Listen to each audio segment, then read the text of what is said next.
مگر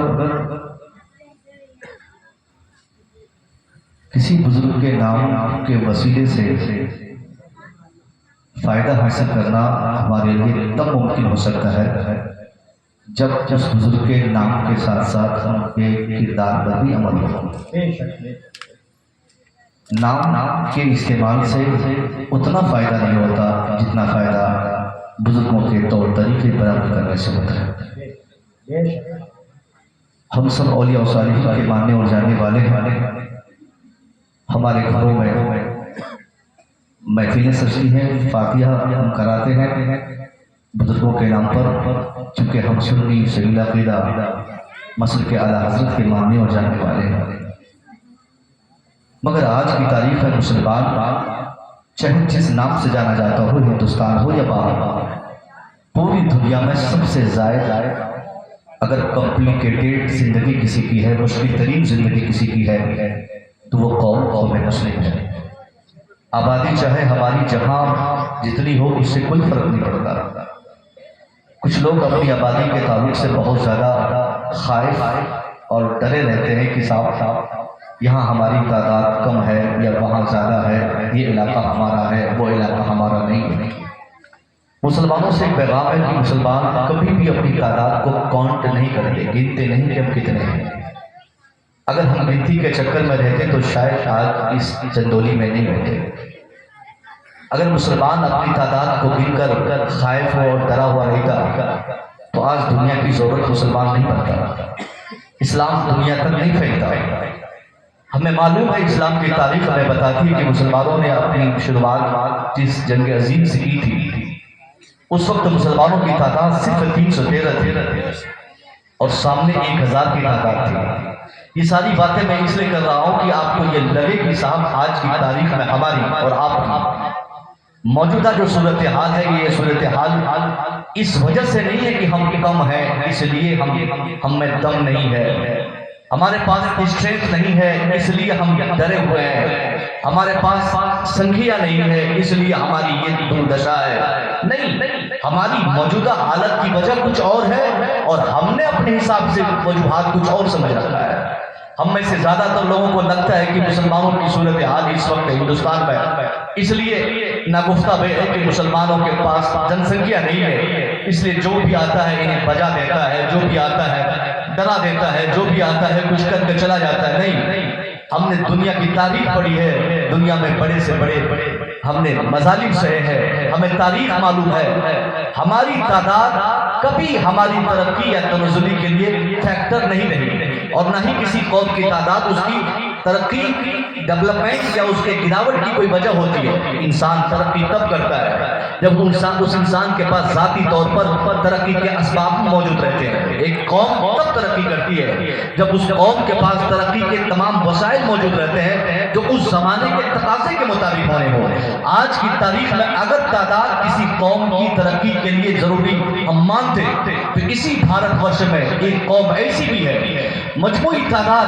پورے بھارت میں اس کی صرف 2% ہے، مگر ہم کیا ملاحظہ کرتے ہیں؟ ہندوستان کی جتنی مضبوط کرسیاں ہیں سب کرسی پر وہی لوگ قابض ہیں، بڑی بڑی فیکٹریاں ان کے نام پہ ہیں، بڑی بڑی یونیورسٹیاں ان کے نام پہ ہیں، بڑے بڑے علاقے ان کے دم پہ چلتے ہیں۔ ان کی تعداد کتنی ہے؟ صرف 2% ہے۔ پتہ چلا تعداد ترقی کے لیے ضروری نہیں ہوتی ہے۔ اگر تعداد کو ضروری مانتے تو میں قسم کھا کے کہہ سکتا ہوں اسلام آج چندولی نہیں آتا۔